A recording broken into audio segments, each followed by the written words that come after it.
All right, pull up a chair. Because Texas politics is doing that thing again where it technically looks like a democracy, but it feels more like a group chat that you got muted out of.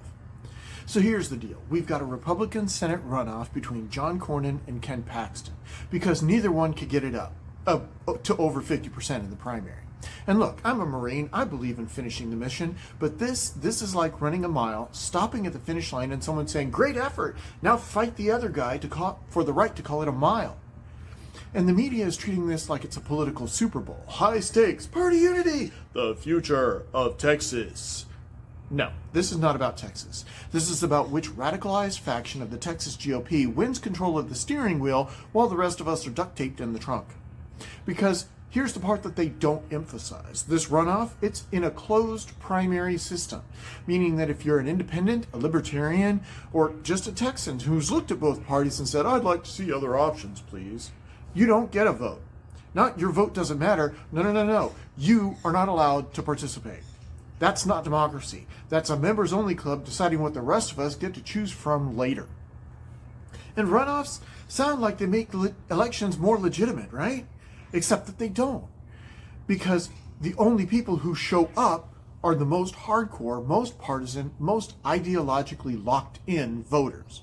That's not the will of the people. That's the will of whoever had the energy to come back for episode 2, The Phantom Candidate. And now we've got this heavyweight fight. Cornyn, the establishment guy with almost a quarter century in the Senate, versus Paxton, the outsider who has somehow been in statewide office for over a decade. Because nothing says outsider like knowing where the Capitol bathrooms are without asking. And then there's Donald Trump hovering over this like a reality show host who forgot to hand out the final rose. "I like both candidates very much." Right. That's not an endorsement. That's what you say when you don't want to pick a side at Thanksgiving. Now we're locked into this expensive, nasty, inside the party bar fight that most Texans can't vote in, but everyone is expected to care about. And as a libertarian, I'm watching this like, guys, this isn't even the real election. Democrats already have their candidate. We'll have ours soon. The general election is the only election where all Texans get to actually vote. Everything before that, that's just the parties arguing over who gets to stand on stage. And look, I get it. Parties are going to party.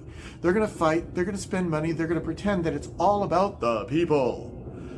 But if the system is consistently filtering out most of the people before the real choice happens, maybe the problem isn't the candidates. Maybe the problem is the system that keeps calling this democracy when it looks more like a casting call.